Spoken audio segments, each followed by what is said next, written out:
Buenas noches, somos de la materia de proyecto de automatización del Instituto Tecnológico de Tapachula. En esta ocasión venimos a exponer el tema de introducción a la automatización industrial. Los integrantes del equipo son José Ernesto Hidalgo Rodríguez, Israel Rodas Arévalo, Kevin Antonio Rodríguez Díaz. Vamos a empezar por la definición de automatización para tener más claro este tema. La automatización es el conjunto de elementos o procesos informáticos, mecánicos y electromecánicos que operan con mínima o nula intervención del ser humano. Estos normalmente se utilizan para optimizar y mejorar el funcionamiento de una planta industrial, pero no solo de una planta industrial, también se puede utilizar la automatización en un estadio, en una granja o hasta en la propia infraestructura de las ciudades. A lo largo del tiempo, el automatismo ha venido evolucionando. Desde los inicios de la historia, el ser humano ha investigado cómo ahorrar energía humana y realizar sus actividades cotidianas y labores con la ayuda de utensilios, herramientas y maquinaria. En la antigüedad, pues sabemos que los seres humanos utilizaban la fuerza bruta. Necesitaban del apoyo de animales, de demasiada mano de obra para poder concluir un trabajo, no sé, una pirámide, la construcción de casas, necesitaban de la fuerza bruta.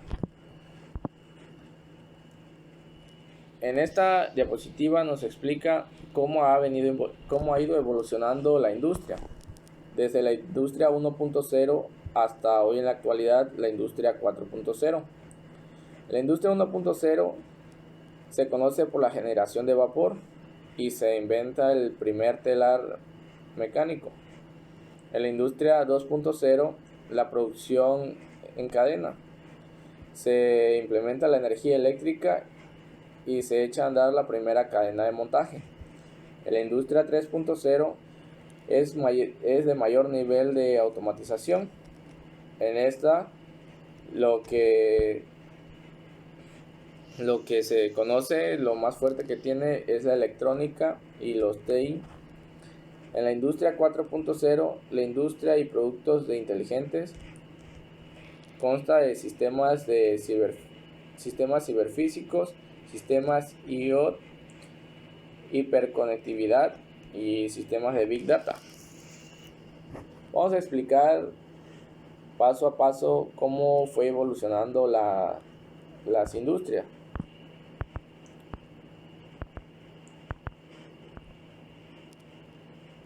La evolución histórica del automatismo. En la primera revolución industrial, la revolución industrial en Gran Bretaña llegó para introducir máquinas en producción a fines del siglo XVIII, desde el año de 1760 hasta el año de 1840. Durante este periodo de tiempo, la fabricación evolucionó de centrarse en el trabajo manual realizado por personas y ayudados por animales de trabajo a una forma más optimizada, realizada por personas mediante los motores de agua y vapor y otros tipos de maquinarias y herramientas. Con el paso del tiempo surge la segunda revolución industrial.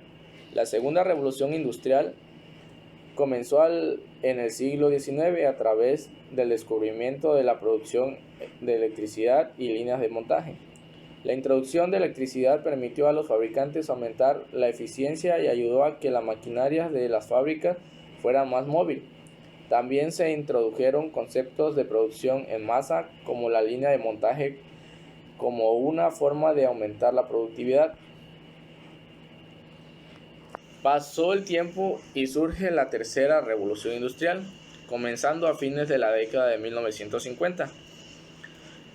Una tercera revolución industrial comenzó a seguir lentamente a medida que los fabricantes comenzaron a incorporar más tecnología electrónica y eventualmente informática en sus fábricas. Durante este periodo, los fabricantes comenzaron a experimentar un cambio que puso menos énfasis en la tecnología analógica y mecánica y más en la tecnología digital y el software de automatización. Ejemplos conocidos de esto son los robots que realizan secuencias programadas sin intervención humana. Siguiendo con la exposición, vamos con el esquema básico de automatismo. Elementos de mando manuales. El pulsador. Los pulsadores son elementos mecánicos de cierre y apertura. Un pulsador se activa actuando sobre él, pero volverá a su posición de reposo automáticamente cuando se elimine la acción que lo ha activado. Son elementos que intervienen en el diálogo hombre-máquina. Los pulsadores se clasifican según la naturaleza de su contacto en posición de no pulsados, en normalmente abierto y normalmente cerrado, sea el caso del cual se vaya a emplear. Interruptores. Los interruptores y conmutadores son elementos que conectan o desconectan instalaciones y máquinas eléctricas mediante el posicionado de una palanca. A diferencia de los pulsadores, al ser accionados se mantiene en la posición seleccionada hasta que se actúa de nuevo sobre ellos. Los selectores son similares a los interruptores y conmutadores en cuanto a funcionamiento, aunque para su actuación suelen llevar un botón, palanca o llave giratoria que puede ser extraíble. Como vemos, tenemos la conexión y la imagen ilustrativa de cada uno de ellos. Elementos de mando automáticos. Finales de carrera. Los finales de carrera y interruptores de posición son pulsadores utilizados en el circuito de mando accionados por elementos mecánicos. Normalmente son utilizados para controlar la posición de una máquina que se mueve. Desde el punto de vista del circuito eléctrico, están compuestos por un juego de contactos normalmente abiertos, normalmente cerrados, de forma que cuando son accionados cambian las condiciones del circuito. Y aquí vemos un ejemplo. Detectores. En este caso tenemos los termostatos y los presostatos. Empezamos con los termostatos. Son dispositivos que permiten medir la temperatura de un recinto, depósito, etc., o detectar si ésta excede un cierto valor denominado umbral. Generalmente se utiliza en sistemas de control que permiten realizar una regulación de dicha temperatura por medio de un dispositivo captador. Se cambia el estado de los contactos a partir de unos valores predeterminados de temperatura. Seguimos con los presostatos. El presostato es un mecanismo que abre o cierra unos contactos que posee en función de la presión que detecta por encima o por debajo de un cierto nivel de referencia. Esta presión puede ser provocada por aire, aceite o agua. Dependiendo del tipo de presostato, se suelen usar en grupos de presión de agua, poniendo en marcha un motor bomba cuando la presión de la red no es suficiente. Y aquí tenemos las conexiones y la figura ilustrativa de cada uno de ellos.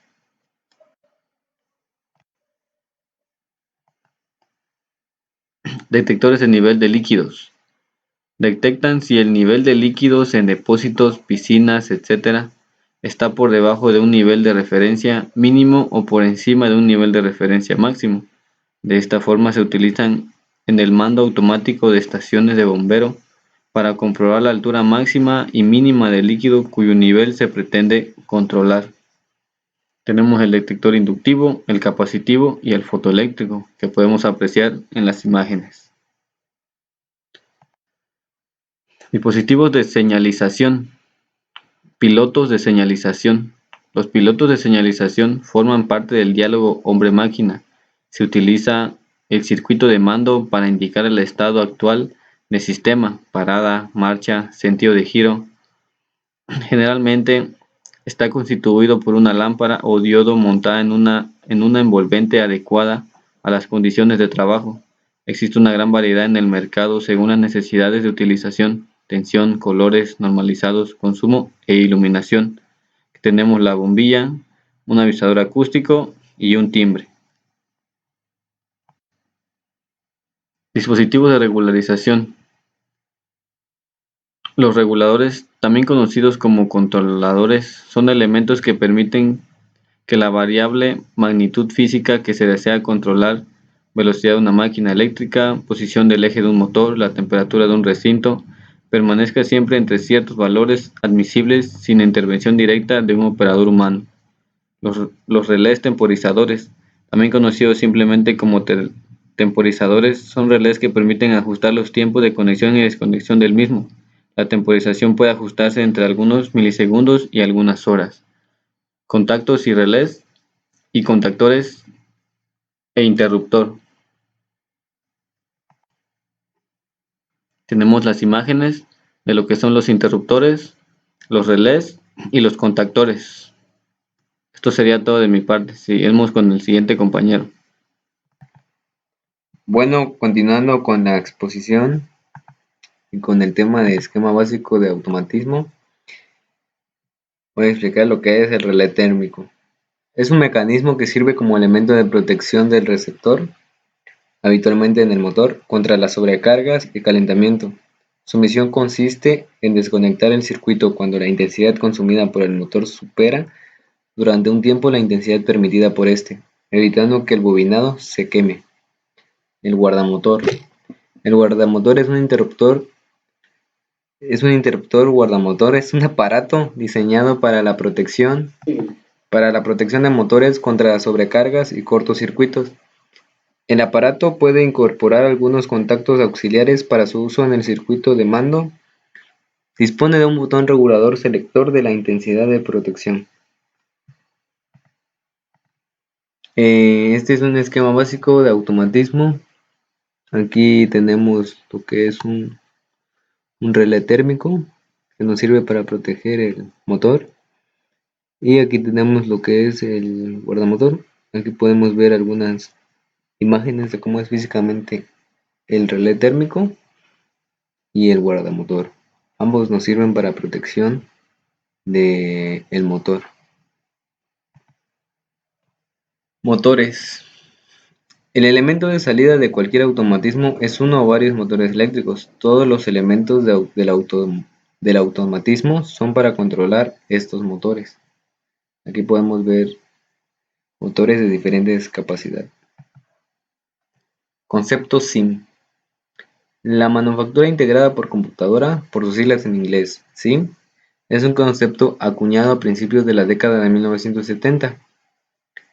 Esta se propone utilizar el poder de análisis, cálculo y procesamiento de las computadoras al servicio de la producción de bienes de mercado. SIM cubre varios aspectos de la industria, que van desde el diseño, la ingeniería, la manufactura, hasta la logística, el almacenamiento y la distribución de los productos. El objetivo de esta tecnología es incrementar la capacidad de manufacturar piezas, productos terminados o semi-elaborados, usando el mismo grupo de máquinas. Para ello se requiere que las herramientas utilizadas sean flexibles y capaces de modificar su programación adaptándose a los nuevos requerimientos del mercado. Arquitectura de sistemas de automatización industrial. Esos son un esquema donde podemos ver la arquitectura de los sistemas de automatización en las industrias. Está la potencia, luego vienen los accionadores o actuadores, viene la parte operativa que es el proceso, vienen los transductores que por lo regular son sensores, viene la parte de mando o control y la supervisión.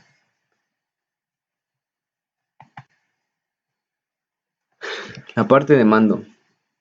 Esta parte es la encargada de realizar las órdenes que le son programadas por el operario, dejando más tiempo a los trabajadores para enfocarse en otras áreas de la producción. Debe ser capaz de comunicarse con todos los elementos del sistema. La parte operativa es la parte que actúa directamente sobre la máquina. Son los elementos que hacen que la máquina se mueva y realice la operación deseada. Los elementos que forman la parte operativa son los accionadores de las máquinas como motores, cilindros, compresores, etc. Actuadores son los elementos que permiten que la parte de mando actúe sobre la parte operativa, por ejemplo los motores, los cilindros neumáticos, las redes eléctricas, las electroválvulas. Los sensores son los elementos que permiten al parte de mando conocer el estado de la parte operativa, por ejemplo los sensores de temperatura, posición, fuerza, distancia, etc. Sistema supervisor. Este sistema permite monitorizar y controlar la instalación de forma remota a través de interfaces. Pueden ser paneles de pulsadores y luces, pero normalmente se trata de un sistema SCADA, adquisición de datos y control simultáneo, ejecutando en ordenadores centrales. Aquí tenemos imágenes de una línea de ensamble, de una fábrica de leche, de desarrollos automatizados de corte y costura. Todo esto son líneas, son sistemas automatizados en la industria. Y están las normas IEC para autómatas programables. Y en estas normas IEC está la 61131. Esta norma se refiere a los autómatas programables AP o PLCs y a sus periféricos correspondientes, tales como los equipos de programación y depuración, los pads, los equipos de ensayo, los test, las interfaces hombre-máquina, MMIS. Y la finalidad de esta norma es definir e identificar las características principales que se refieren a la selección y aplicación de los PLCs y sus periféricos, especificar los requisitos mínimos para las características funcionales, las condiciones de servicio, los aspectos constructivos, la seguridad general y los ensayos aplicables a los PLCs y sus periféricos. Definir los lenguajes de programación de uso más corriente, las reglas sintácticas y semánticas, el juego de instrucción fundamental, los ensayos y los medios de ampliación y adaptación de los equipos. Dar a los usuarios una información de carácter general y unas directrices de aplicación. Definir las comunicaciones entre los PLCs y otros sistemas. Y esto sería todo de nuestra parte y muchas gracias por su atención.